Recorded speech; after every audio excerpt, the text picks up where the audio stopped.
یو پیره خدا مونږ وکړي کنه یار ټول ګناونه دی الله معاف کوي کم سے کم یو پیره ابن ماجه کې ابو داود کې او ترمذی کې هم راغلي دي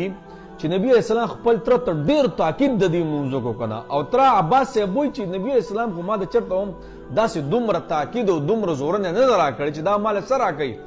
یو لوی تحفه راکړي سوره تسبیح مونږ ته یادوم جناب ګورئ نبی علیہ السلام خپل تر ته وایي تر وروسته راشه او ډېر لوی څیز دله در کوم ډېر لوی عطیه دله در کوم یو بخشش دله در کوم او د یو څو څیزونو مالک دې سازوم نو عباس یې فرمایي چې زما وراره خو ما ته چېرته هم داسې نه دي ویلي څه راله راکوي نو نبي اسلام وله دا مونځ ورته ښودلی ښه ابو داود او ترمذي ابن ماجه په دې کې ټولو کې راغلي دي صحیح ده نو جناب ډېر اسان دی 30 منټه 40 منټه زیاده سے زیاده پې لګي 15 منټه پې هم راځي نو کم سے کم په دې روژه کې خو کم سے کم یو پې راوکړئ که نه یاره نارینه هم وکړئ زنانې هم وکړئ دا ویډیو ورسره شیر کړئ چې چا هم دا مونځ وکړو ستاسو به کې پوره ثواب وي بیا ګورئ ښه نو جنابو صلات تسبیح مونږ نه دی 4 رکعاته اراده به څه کې په زړه کې صلات تسبیح مونځ ادا کوم صحیح شه اراده به دا وکړي الله اکبر دی وي سبحانك اللهم وبحمدك وتبارك اسمك وتعالى جدك ولا اله غيرك اعوذ بالله بسم الله دی وی نو الحمد بنا شروع کې صحیح ده پنځل لسپیره به سبحان الله والحمد لله ولا اله الا الله والله اکبر صحیح ده دا به پنځل لسپیره وی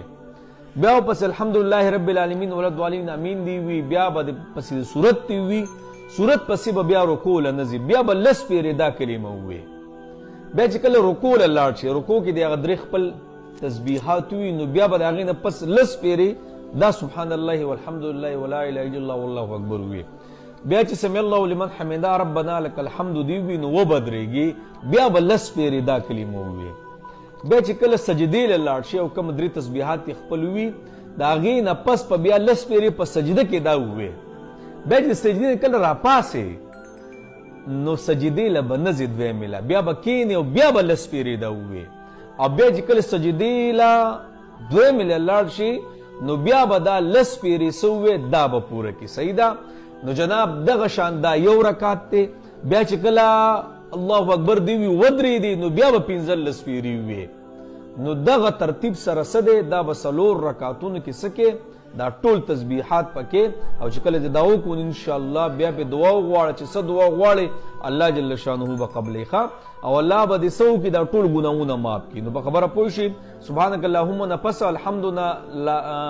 لاوله کې 15 پیرې بیا چې صورت ختم کې بیا لس پیرې بیا چې رکوع لاړ شي لس پیرې بیا چې د رکوع نه راپاسې لس پیرې بیا چې سجدې لاړ شي لس پیرې سجدې نه راپاسې لس پیرې بیا دویمې سجدې لاړ شي لس پیرې د سبا کې دا پوره ترتیب دی او بیا چې دویم رکعت له راپاسې نو بیا ټول دغه زړه په زړه دی ښه نو جناب دې مونځ کم سے کم اهتمام وکړئ او د ویډیو له سره ټک ورکړئ کو چا هم دا مونځ وکړو ستاسو به کې پوره ثواب وي